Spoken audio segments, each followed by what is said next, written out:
إن الله لا يغفر أن يشرك به ويغفر ما دون ذلك لمن يشاء ومن يشرك بالله فقد ضل ضلالا بعيدا.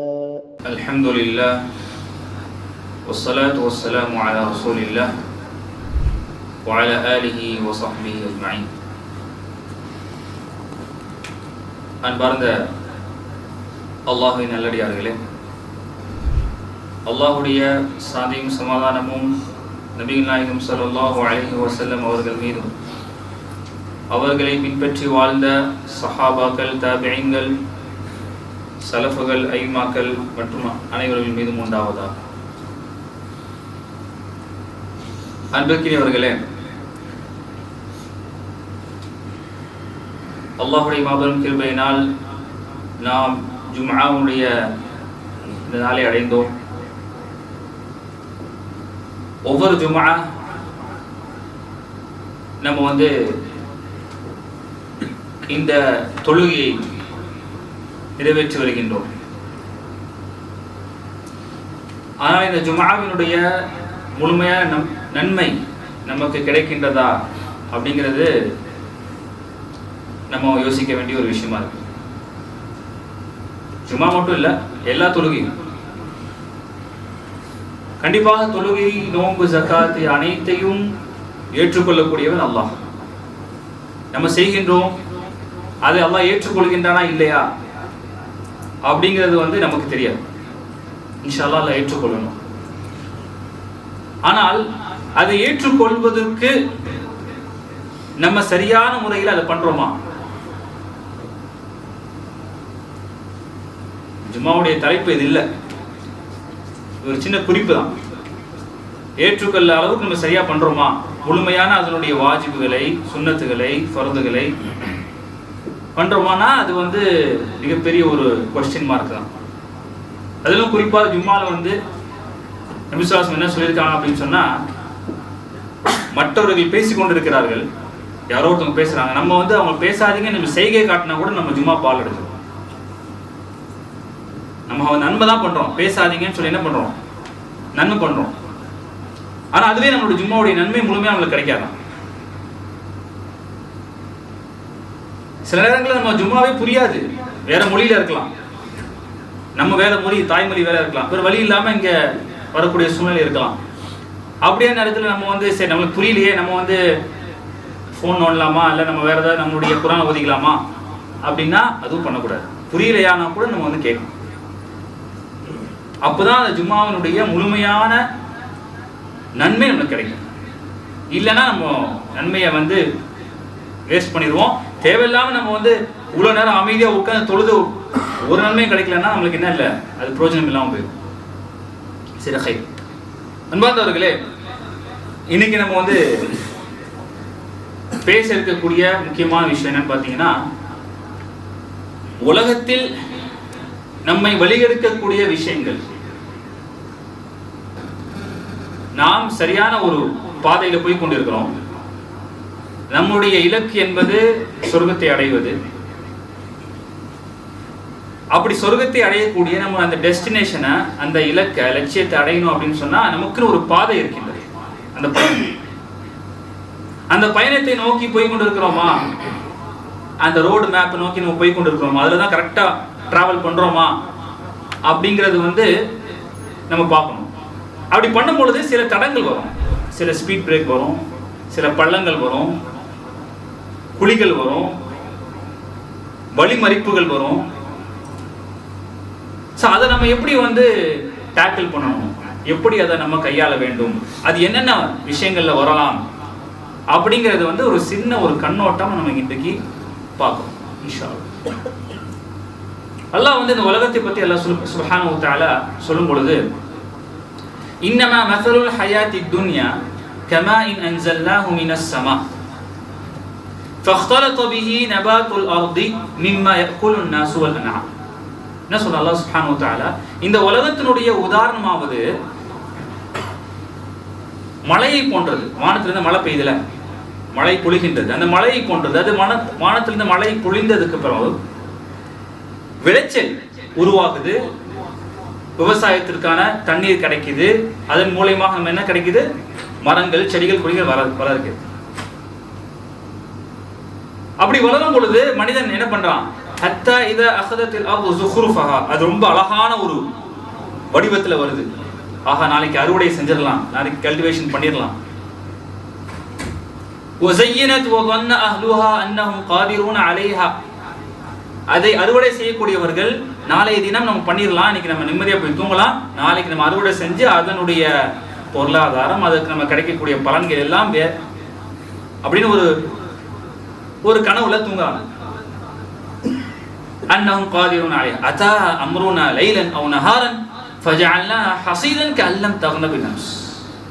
ஆனா அல்லாஹ்வுடைய அந்த அதாப் இரவோடு இரவாக வந்து அல்லது பகல்ல வந்து அதிகாலையில வந்து அதனை ஒன்றும் இல்லாமல் தரைமட்டமாக ஆக்கிடுவான். அது ஒன்று இல்லாதது போல ஆயிருமா. அப்படி நேற்று இப்படி ஒரு விளைச்சல் இல்லாதது மாதிரி அது ஆக்கிடுது அல்லாஹ்வுடைய அந்த கட்டளை. இதுதான் உலகம். கஸாலிக நுஃபஸ்ஸிருல் ஆயாத்தி லிகௌமி யதக்கரூன்.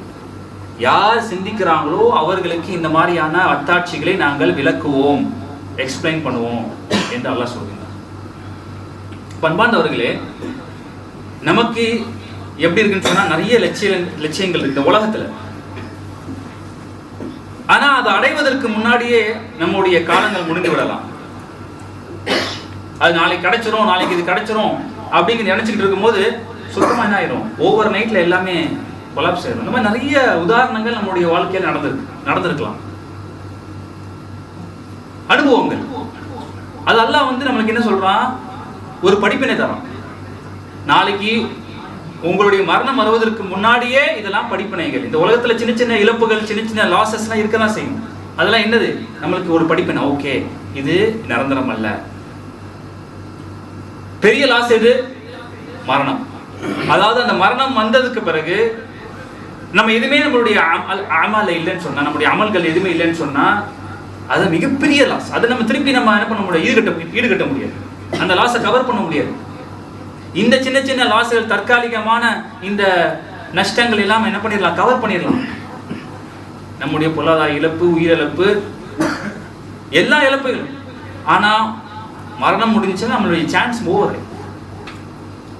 நபி ஸல்லல்லாஹு அலைஹி வஸல்லம் சொன்னாங்க, இன்ன துன்யா ஹுல்வத்துன் ஹதியா. இந்த உலகம் எப்படி தெரியுமா, ரொம்ப இனிப்பான, அதே போல பசுமையானது, இனிமையான பசுமையானது. அப்போ அல்லாஹ் சுப்ஹானஹு வ தஆலா உங்களை அதில் பிரவேசிக்க செய்கின்றான். வ இன்னல்லாஹ முஸ்தக்லிஃபகும் ஃபீஹா ஃபத்தகுத் துன்யா வத்தகுன் நிஸா. நீங்கள் எதுக்கு தெரியுமா அல்லாஹ் உங்களை பிரவேசிக்க செய்கிறான், உங்களை அல்லாஹ் பார்ப்பதற்காக. நீங்க எப்படி இந்த துன்யால நீங்க வாழ்றீங்க, இந்த மாய உலகத்துல எப்படி நீங்க வாழ்றீங்க, இந்த அழியக்கூடிய நிரந்தரம் இல்லாத உலகத்துல எப்படி வாழ்றீங்கன்னு பார்ப்பதற்காக வேண்டி அல்லாஹ் வந்து உங்களை வந்து என்ன பண்றான், இதுல பிரவேசிக்க செய்கிறான். இந்த உலகத்தை அஞ்சிக் கொள்ளுங்கள், குறிப்பாக பெண்களை அஞ்சிக் கொள்ளுங்கள். சொன்னவர். அப்போ இதை வந்து நம்ம என்ன பண்றோம் அப்படின்னு சொன்னா, இதான் உலகத்தினுடைய யதார்த்தம். ஃபர்ஸ்ட் உலகத்தினுடைய டெஃபினேஷன், யதார்த்தத்தை புரிஞ்சுக்கணும், ரியாலிட்டியை புரிஞ்சுக்கணும். நம்மளுக்கு தெரியும் இதெல்லாம், இதான் ரியாலிட்டின்னு தெரியும். யாருமே நிரந்தரமா இருக்க மாட்டாங்க அப்படின்னு தெரியும் எல்லாத்துக்குமே. ஆனாலும் சில நிமிடங்கள்ல மறந்துடுவோம். சில நேரங்கள்ல நம்ம அதை அப்படியே கண்ணை மறைச்சிருது. ஏதோ நம்ம இந்த உலகத்திலே நிரந்தரமா வாழ்ற மாதிரி நம்மளுடைய நடப்புகள் இருக்கின்றது. அது யதார்த்தம். அதுக்கு தான் இந்த மாதிரியான நினைவூட்டுதல்கள். இரண்டாவது விஷயம், முதல்ல உலகத்துடைய யதார்த்தம். இரண்டாவது, எதெல்லாம் நம்மளை வழிகெடுக்குது, எதெல்லாம் நம்மளுக்கு டிஸ்ட்ராக்ட் பண்ணுது அப்படின்னு பார்த்தீங்கன்னா, நம்பர் 1 எதை சொல்லலாம் அப்படின்னா, காஃபிர்களுடைய வாழ்க்கை, மாற்று சகோதரருடைய வாழ்க்கை. அவருடைய வாழ்க்கையை நம்ம பார்த்து வியந்து போய், அவர்கள் எப்படி வாழ்றாங்க பாருங்க, மாஷா அல்லாஹ், எப்படி இருக்காங்க பாருங்க. காஃபிரா தான் இருக்கிறாங்க, ஆனாலும் அவர்களுக்கு அல்லாஹ் எல்லா விதமான சுகபோகங்களையும் கொடுத்துருக்காங்க.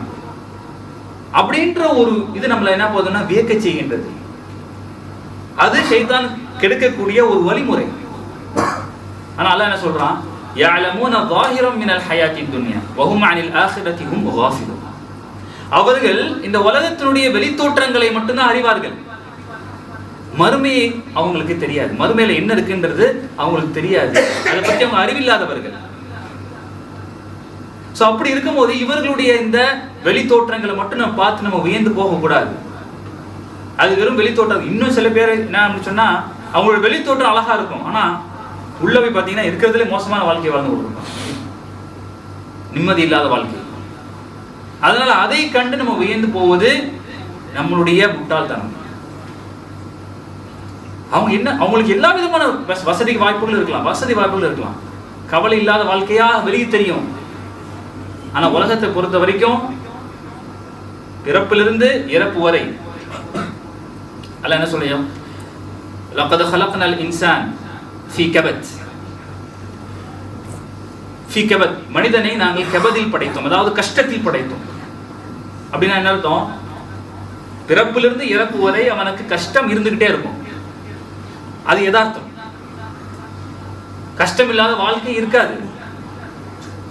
ஒவ்வொரு கட்டத்துல என்ன நினைப்போமோ, இதை முடிச்சுட்டா நமக்கு நிம்மதி, 10th முடிச்சுட்டா நிம்மதி, 12th முடிச்சுட்டா நிம்மதி, காலேஜ் முடிச்சுட்டா நிம்மதி, வேலைக்கு போனா முடிஞ்சு வாழ்க்கை செட்டில், கல்யாணம் பண்ணா செட்டில், நினைச்சுக்கிட்டே தான் இருக்கணும். ஆனா அந்தந்த கட்டத்துல ஏதாவது வந்துகிட்டே தான் இருக்கும். அடுத்து குழந்தை வளர்ப்பு, அது இது பண்ணணும்னு ஏகப்பட்ட விஷயங்கள் இருக்கு. இறப்பு வரைக்கும், கபூர்ல போய் நிக்கிற வரைக்கும், அது உட்கார்ற வரைக்கும், அங்க நம்மளுடைய அமல்கள் நல்லா இருந்துச்சுன்னா அங்க நிம்மதி, அமல்கள் நல்லா இல்லைன்னா அங்கேயும் நிம்மதி இல்லை. நவுது பில்லா. அதனால இதுதான் வாழ்க்கை. இதை நம்ம அக்செப்ட் பண்ணிக்கிட்டோம்னா ஓகே, எந்த கட்டத்திலயும் நம்மளுக்கு நிம்மதி கிடைக்க போறது கிடையாது. அப்பப்போ என்னது, அப்பப்போ சில நேரங்கள் அல்லாஹ் சுப்ஹானஹு வ தஆலா ஒரு பிரேக் கொடுப்பான், கொஞ்ச நேரம் சந்தோஷமா இருந்துக்கோ. அந்த பிரேக் நம்ம என்ஜாய் பண்ணிட்டு ஹலாலான முறையில அடுத்த கஷ்டத்துக்கு போயிடணும். கஷ்டத்தை எதிர்பார்த்துக்கிட்டே வாழ்க்கையை ஓட்டணும். இதுதான் யதார்த்தம். இதை புரிஞ்சுட்டு வாழ்ந்தோம்னா நம்மளுடைய வாழ்க்கையில என்ன பிரச்சனை இருக்காது. அதாவது நம்மளுக்கு கவலை இருக்காது. ஏன்னா மனிதன் எக்ஸ்பெக்ட் பண்ணி எதிர்பார்த்து நிராசை அடைகிறான். எதிர்பார்ப்பு எங்க இருக்கணும்? மறுமையில. நம்முடைய எதிர்பார்ப்பு மறுமை. சொர்க்கம் போயிட்டோமா, அங்க நீங்க எதிர்பார்க்கிறது எல்லாமே இருக்கும். நிறைய விஷயங்கள் பேசியிருக்கோம். அப்ப முதல்ல மற்றவர்கள் அவர்களுடைய அந்த வாழ்க்கையை பார்த்து நம்ம வியந்து போக கூடாது. எதை பார்த்து நம்ம எதை நம்ம பார்க்கணும்? நம்ம முதல்ல நபி ஸல்லல்லாஹு அலைஹி வஸல்லம் சொல்றாங்க, உங்களுக்கு கீழே உள்ளவர்களை பாருங்க. பார்க்கறதா இருந்தா உங்களுக்கு கீழே உள்ளவரை பாருங்க, அதாவது உங்களை விட கஷ்டத்துல இருக்கிறவங்கள பாருங்க. அப்போ உங்களுடைய கஷ்டங்களை எதுவுமே இல்லாம, நம்ம விட கஷ்டத்துல இருக்கிறாங்களா அப்படின்னா இருக்கிறாங்க. எத்தனையோ நபர்கள் இருக்கிறாங்க கஷ்டத்துல. அதை பார்த்தோம்னு சொன்னா நமக்கு அல்லாஹ்வுக்கு நன்றி தான் செலுத்துவோம். அல்லாஹ்வை கம்ப்ளைண்ட் பண்ண மாட்டோம், நிராசை அடைய மாட்டோம், நன்றி செலுத்துவோம். அல்லாஹ் சுப்ஹானல்லாஹ் எங்கேயோ வச்சிருக்கான், அல்லாஹ் எங்கேயோ வச்சிருக்கான். ஒன்றும் இல்லைங்க, சும்மா ரோட்ல போறவங்கள பாருங்க என்ன வாழ்க்கை வாழ்றாங்க. பிளாட்ஃபார்ம்ல இருக்கிறவங்க, ரோட்ல போறவங்க, அவங்களுக்கு ஈமான் இருக்கா இல்ல, பொருளாதாரம் இருக்கா இல்ல, வீடு இருக்கா இல்ல. நம்மளுக்கு ஈமானே இருக்கு, மிகப்பெரிய பொக்கிஷம், நிறைய பேருக்கு கிடைக்காது. அதை வந்து நம்ம சந்தோஷப்படணும். அது ஒண்ணு போதும் நம்ம வாழ்க்கையை வாழ்றதுக்கு. எதுவுமே தேவையில்லை, ஒண்ணு போதும், ஈமான். அதோட அதே ஈமான்ல மரணிச்சா அதுதான் வாழ்க்கை. இரண்டாவது விஷயம், மனிதனுடைய வழிகேடுக்கு பார்த்தீங்கன்னு சொன்னா மனிதனுடைய அறிவு. மனிதனுடைய அறிவு எப்படிங்க வழிகேடாகும் அப்படின்னா ஆகும். மனிதன் அல்லாஹ் சொல்ற மாதிரி அந்த அந்த அறிவை பயன்படுத்தினார். அல்லாஹ் சொல்றாங்க, அஃபலா ததக்கரூன் அஃபலா தஅகிலூன், சிந்திக்க மாட்டீங்களா? அல்லாஹ்வுடைய அத்தாட்சிகளை சிந்திப்பது, அல்லாஹ்வுடைய படைப்புகளை பற்றி சிந்திப்பது, நம்முள்ள இருக்கக்கூடிய அந்த ஃபங்க்ஷன்ஸ், நம்மளுக்கு இந்த உடம்பை படைத்திருக்கு அதை பத்தி சிந்திக்கிறது, அதை சிந்திக்கணும். எதை சிந்திக்க கூடாது அப்படின்னு சொன்னா தேவையில்லாத விஷயங்களை சிந்திக்க கூடாது. நிறைய பேர் என்ன பண்றாங்க, ரொம்ப அறிவாளிகள் தான் வெளியிட்டு போயிடுவாங்க. நிறைய பேர் மார்க்கத்துல இது புரியல, எனக்கு அது புரியல, இது புரியல, அதனால இது தவறு, இது சரி. மார்க்கத்தையே டிஸ்கிரிமினேட் பண்ணக்கூடாது, கிரிட்டிசைஸ் பண்ணக்கூடாது, தகுதி கிடையாது. மனிதன் அறிவை கொண்டு வழிகட்டு போயிருக்கு. எத்தனையோ புத்திசாலிகள் அறிவினால் வழிகட்டார்கள். அறிவை அளவுக்கு மீறி வரம்பு மீறி பயன்படுத்தினால மார்க்கத்துடைய விஷயம். மார்க்கத்தை லாஜிக்கலா சிங்க் பண்ணக்கூடாதுங்க. மார்க்கம் சொல்லி இருக்குதா, கால ரசூலுல்லாஹ் நபி ஸல்லல்லாஹு அலைஹி வஸல்லம் சொல்லிட்டாங்களா, கால அல்லாஹ் சொல்லிட்டானா, சஹீஹா பின்பற்றிட்டு போயிட்டே இருக்கு. அது நம்மளுக்கு வெற்றி தரும். மூணாவது விஷயம், கண்டிப்பாக மனிதனுக்கு வழிகேட்டு இந்த உலகத்தில் வந்து அவனுடைய பொருளாதாரமும் அவனுடைய அழகும் குழந்தை செல்வம். நபி ஸல்லல்லாஹு அலைஹி வஸல்லம் சொன்னாங்க, இன்னல்லாஹ லா யன்துரு இலா அஜ்ஸாமிக்கும் வலா அம்வாலிக்கும். உங்களுடைய அழகுகளை, உங்களுடைய உடம்பினுடைய வெளித்தோற்றத்தை அல்லாஹ் பார்ப்பதில்லை, உங்களுடைய பொருளாதாரத்தை அல்லாஹ் பார்ப்பதில்லை. வலாக்கின் யன்துரு இலா குலூபிக்கும், உங்களுடைய உள்ளங்களை அல்லாஹ் பார்க்கணும். நீங்க எந்த அளவுக்கு இஹ்லாஸோட இருக்கீங்க அதை பார்க்கணும் அல்லாஹ் சுப்ஹானஹு வ தஆலா. பொருளாதாரத்தை வச்சு என்ன பண்ண முடியாது, நம்ம நல்ல மரணத்தை வாங்க முடியாது, சொர்க்கத்தை வாங்க முடியாது, சொர்க்கத்துக்கான டிக்கெட்டு பொருளாதாரம் வச்சு கிடைக்காது. எந்த உலகத்தில் எதை வேணாலும் வாங்கிடலாம், பொருளாதாரம் வச்சு எதை வேணாலும் வாங்கிடலாம், ஆனால் சொர்க்கத்தை வாங்க முடியுமா? வாங்க முடியாது. இப்போ அது நம்மளை வழிகேட்டுக்கு கொண்டு செல்லக்கூடாது. அது ஷைத்தானை யூஸ் பண்ணக்கூடிய ஒரு ஆயுதம். பொருளாதாரமும் அழகும்னா இங்கே எதை சொல்ல வராங்கன்னா, நம்மளுக்கு இருக்கக்கூடிய ஒரே மைனஸ் பெண்கள், ஆண்களுக்கு இருக்கக்கூடிய மைனஸ் பெண்கள், பெண்களுக்கு இருக்கக்கூடிய மைனஸ் ஆண்கள். மஹரம் இல்லாத, நமக்கு அனுமதி இல்லாத நிறைய நேரங்களில் அந்த பெண்கள் நம்ம இது பண்ணக்கூடாது, நம்முடைய ஈமானை விட்டுவிட போய். எத்தனையோ பேர் வந்து காதலுக்காக வேண்டி, லவ்வுக்காக வேண்டி ஈமானை தொலைச்சிட்டு நிற்கிறாங்க. கவலையான விஷயமா இருக்கு. ஈமானை தொலைச்சிட்டு இருக்காங்க. எதுவுமே தெரியாத சில நபர்களுக்கு பின்னாடி போறாங்க. நஊது பில்லாஹ் மின் தாலிக். நம்முடைய வீட்டு பெண்கள் ரொம்ப கவலையான விஷயமா இருக்கு. எனக்கு எது முக்கியம் இல்லை, அவர் தான் முக்கியம் அப்படின்ற மாதிரி இருக்காங்க. அதை வந்து நம்ம என்ன பண்ணணும்னா தர்பியத் கொடுக்க வேண்டும். தர்பியத் இல்லாமல் என்ன பண்ண முடியாது. புர்கா போட்டு எல்லாமே இருக்கிறாங்க, ஆனால் என்ன இல்லை, அவங்கள்ட்ட ஈமான் இல்லை, தர்பியத் இல்லை, வழிகட்டு போயிருக்காங்க. நம்மளுடைய இளைஞர்களும் சரி, பெண்களும் சரி, அவங்களும் சரி. அது நம்முடைய போக்கு அல்ல. அடுத்ததாக எது தெரியுமா நம்ம முக்கியமான விஷயம் வழிகெடுப்பது? நம்மளுடைய அமல்கள். என்ன சொல்றீங்க, அமல்களா? அமல்கள் எப்படி நமக்கு வழிகெடுக்கும்? ஆமா, வழிகெடுக்கும். எப்படிப்பட்ட அமல்கள் இருக்குன்னு சொன்னா, நிறைய பேர் என்ன சொல்லுவாங்க, நான் தொழுகையாரி. எப்படி சொல்லுவாங்க? நான் தொழுகையாரி, நான் ஹஜ் பண்ணிட்டேன். ஏதோ அவங்களுக்கு சொர்க்கம் கேரண்டி. அவங்களுடைய போக்கு எப்படிதான் இருக்கும்? நான் 5 வேளை தொழுகிறேன், நான் ஃபர்ஸ்ட் ஸ்டெப்ல தான் இருப்பேன், நான் வந்து என்ன பண்ணா ஹஜ் பண்ணிட்டேன், நான் கரெக்டாக ஜகாத் கொடுத்துட்றேன், அல்லாஹ் வந்து உங்களுக்கு சொன்ன மாதிரி உனக்கு சொர்க்கம் கன்ஃபார்ம் அப்படின்னு எழுதி கொடுத்த மாதிரி. சொர்க்கம் கன்ஃபார்மான நபி ஸல்லல்லாஹு அலைஹி வஸல்லம் அவங்களுக்கே முன்பின் பாவங்கள் பண்ணிக்கப்பட்டு இங்கே சொர்க்கத்துக்கு கண்டிப்பாக போவீங்க. அவங்களும் என்ன பண்ணாங்க? பயந்தாங்க. கால் நடுக்க தொழுதாங்க. தஹஜ்ஜுத் கேட்குறான் ஆயிஷா கேட்கலாம், யா ரசூலல்லாஹ், நீங்கள் முன்பின் பாவங்கள் மன்னிக்கப்பட்டு ஏன் இவ்வளோ கஷ்டப்படுறீங்க? அல்லாஹ்க்கு நான் நன்றி செலுத்தக்கூடிய அடியானா இருக்கக்கூடாதா? இவ்வளோ பண்ணிட்டானே அல்லாஹ், எனக்கு நன்றி கொஞ்சமாச்சும் அல்லாஹ்க்கு நான் வந்து என்னுடைய காலை வலிக்கிறதுக்கு எனக்கு என்ன இருக்கு? அப்போ நம்முடைய அமல்கள் நம்மளுடைய என்ன பண்ணக்கூடாது, நம்மளுடைய வழிகேட்டுக்கு காரணமாயிடக்கூடாது. எப்பவுமே அமல் செஞ்சுட்டு அல்லாஹ் நம்ம ஏற்றுக்கொள்வானா அப்படின்ற ஒரு எண்ணத்தோட இருக்கணும். அல்லாஹ் என்ன சொல்றான்? வல்லதீன யுத்தூன மா ஆதவ் வ குலூபுஹும் வஜிலத்துன் இலா ரப்பிஹிம். அவர்கள் எதை கொடுக்குறாங்களோ, கொடுத்ததுக்கு அப்புறம் அவங்களுடைய உள்ளம் பயந்து நடுநடும். ஆஹா, இதை நம்ம கொடுக்குறோம், தர்மமாக இருக்கட்டும், ஜக்காத்தா இருக்கட்டும், இது கொடுக்குறோம், இதை அல்லாஹ் ஏற்றுக்கொள்வானா? இதை அல்லாஹ் வஜிலத் குலூபுஹும், அல்லாஹ்வுடைய வசனங்கள் அவங்களுக்கு ஓதப்பட்டுச்சுன்னா அவங்களுடைய உள்ளம் நடுநடுங்கும், பயப்படுவாங்க. நம்முடைய மரணம் சரியா இருக்குமா? யூசுப் அலைஹிஸ்ஸலாம் என்ன சொன்னாங்க? தவஃபனி முஸ்லிமா, என்னை முஸ்லிமாக மரணிக்க செய்வான். நீங்க நபிங்க, நீங்க கேக்குறீங்க, நீங்க நபி, உங்களுக்கு கன்ஃபார்ம், டிக்கெட் கன்ஃபார்ம் உங்களுக்கு. ஆனா கேட்டாங்க, தவஃபனி முஸ்லிமா, என்னை முஸ்லிமாக மரணிக்க செய்வோம், வலஹிக்னி பிஸ்ஸாலிஹின், நல்லவர்களோடு என்னை சேர்ப்பாயா. யார் கேட்ட துவா? நீங்க நான் கேட்கிற துவா அது? யார் கேட்ட? யூசுப் அலைஹிஸ்ஸலாம் கேட்டாங்க. இப்போ நம்மளாம் நம்ம எப்படி இருக்கணும்? நம்மளுடைய அமல்கள், நம்ம எவ்வளோ அமல் செஞ்சாலும் பத்தாது. அந்த அமல் நம்மளை வந்து என்ன பண்ணக்கூடாது, டிஸ்ட்ராக்ட் பண்ணிடக்கூடாது. நம்மளாம் ஒன்றும் இல்லை, நம்மளாம் கரெக்டாக தொழுவோம், நம்மளாம் கன்ஃபார்ம் ஏறக்கூடாது. அதே போல் ஒரு மனிதனை கெடுக்கக்கூடிய இன்னொரு முக்கியமான விஷயம் அவனுடைய ஆரோக்கியம். ஆமாம், அவனுடைய ஆரோக்கியம். இன்னைக்கு என்ன பண்ணணும்? ஆரோக்கியமாக இருக்கிறோம், பார்த்துக்கலாம், யங்ஸ்டராக இருக்கிறோம், பார்த்துக்கலாம், 60 வயசில் பார்த்துக்கலாம். இப்போ எதுக்கு நம்ம தொழுதுக்கிட்டு, இப்போ எதுக்கு நம்ம தர்மம் பண்ணி, இப்போ எதுக்கு நம்ம தாடி வச்சுக்கிட்டு, இப்போ எல்லாம் என்ஜாய் பண்ணிக்கலாம். ஏதோ இவர் வந்து கன்ஃபார்மாக 61 வயசில் இறக்க போகிறாரு. 60 வயசில் இவர் வந்து என்ன பண்ணுவார்? இபாதத் செஞ்சு பள்ளிவாசலே கிடப்பாரு, அல்லாஹ் வந்து 61 வயசுல உயிரை வாங்கிட்டு சொர்க்கத்துக்கு அனுப்பிச்சிருவான்.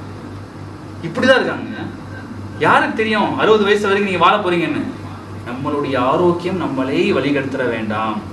ஆரோக்கியமா இருக்கீங்களா, நன்றி செலுத்துங்க. அந்த ஆரோக்கியத்தை எப்படி நம்ம வந்து மறுமைக்கான இன்வெஸ்ட்மெண்ட் பண்ண ஆக்கலாம், மறுமைக்கான முதலீடு அப்படி ஆக்கலாம். ஆரோக்கியத்தை இன்னைக்கு என்ன பண்றோம், இளமையை வந்து முதலீடு எதுல முதலீடு ஆக்குறோம்? கரியர் பில்ட் பண்றதுக்கு, இல்ல பொருளாதாரத்தை எப்படி அதை பெருகு, அதெல்லாம் ஓகே அல்ஹம்துலில்லாஹ். அதே நேரத்துல அந்த ஆரோக்கியத்தை நம்ம எப்படி அமல்ல நம்முடைய இந்த நல்ல ஏடு இருக்கு பாத்தீங்கன்னா, இந்த ரைட் ஹேண்ட் சைடில் இது எப்படி அதிகரிக்கணும், அது எப்படி அதை பிளஸ்ஸா கொண்டு போகணும், ரிட்டர்ன்ஸா எப்படி கொண்டு போகணும், அதுல நம்ம பார்க்கணும். அப்ப இந்த விஷயங்கள் நம்ம என்ன பண்ணக்கூடாது, இது நம்மளை வழிகெடுத்துடக்கூடாது. கடைசியான எல்லாத்துக்குமே தலைவன் யாரு? நம்முடைய ஷைத்தான். அல்லாஹ் என்ன சொல்ல ஷைத்தானை பத்தி, யா பனி ஆதம லா யஃப்தினன்னகுமுஷ் ஷைத்தான் கமா அக்ரஜ அபவைக்கும் மினல் ஜன்னதி யன்ஸிஉ அன்ஹுமா லிபாஸஹுமா லியுரியஹுமா சவாதி. இதுக்கு மேல விளக்கமா சொல்ல முடியாது. ஆதமுடைய மகன்களே, ஷைத்தான் உங்களை ஃபித்னா பண்ணிட வேண்டாம். ஷைத்தான் உங்களை வழிகெடுத்துருவாங்க. எப்படி வழிகெடுத்தான்? ஆதம் அலைஹிஸ்ஸலாம் வழிகெடுத்தான்ல, அவர்களுடைய ஆடையை அவன் கலற்றினான். அவர்களுக்கு வெக்கத்தை உண்டாச்சு. ஏன்? அந்த பழத்தை சாப்பிட்டனால. அவர்களையே ஆதம் அலைஹிஸ்ஸலாம் முதல் நபி, ஈமான்ல ரொம்ப திகழ்ந்து, அவர்களையே என்ன பண்ணிட்டான்? இப்ப நம்மளாம் ஏமாத்திரம் ஒன்றும் கிடையாது, அழகா நம்மளை ஈஸியாக எடுத்துட்டு போறோம். ஆனா அதுல இருந்து நம்ம எப்படி தப்பணும் அப்படிங்கிறது நம்மளுடைய குறிக்கோளா இருக்க வேண்டும். நம்மளுக்கு அல்லாஹ் மிகப்பெரிய கிஃப்ட் என்ன தான் கொடுத்துருக்கான். ஆதம் அலைஹிஸ்ஸலாம், நூஹ் அலைஹிஸ்ஸலாம் அவங்களுடைய சமூகத்துக்குலாம் 1000 வருடங்கள் வாழ்வோம். 1000 வருடங்கள்லாம் நம்மளுக்கு கட்டுப்பாடோடு இருக்க முடியுமா? 60 வருடங்களே நம்ம கட்டுப்பாடு இருக்க முடியல. அந்த 60 வருடங்களில் 15 வருஷம் விட்டுருங்க. முதல் 15 வருஷம் வயசுக்கு வரதுக்கு முன்னாடி அவனுக்கு எதுவுமே கிடையாது, கணக்கே கிடையாது, 0. அதுக்கப்புறம் 15 to ஒரு மனுஷன் ஒரு 50 வருஷம் வாழ்றான்னா 15 to 50 அதை கூட நம்ம ஒழுங்கா வாழ முடியல. தப்பு செய்யாம, இல்ல தப்பு செஞ்சுட்டோ கொஞ்சம் கம்மியா பண்ணிட்டு. நம்மளுக்குலாம் 1000 வருஷம் இருந்துச்சுன்னா நம்மளுடைய இந்த சைடு வந்து எங்கேயோ போயிடும். எழுதிக்கிட்டே இருப்பாங்க, மலக்கு நிப்பாட்டவே மாட்டாங்க. இந்த சைடு ஒண்ணுமே இருக்காது, ரெஸ்ட் எடுத்துட்டு இருப்பாரு. அல்லாஹ் காப்பாற்றணும். அப்போ நம்ம வந்து அல்லாஹ் மிகப்பெரிய கிஃப்ட்.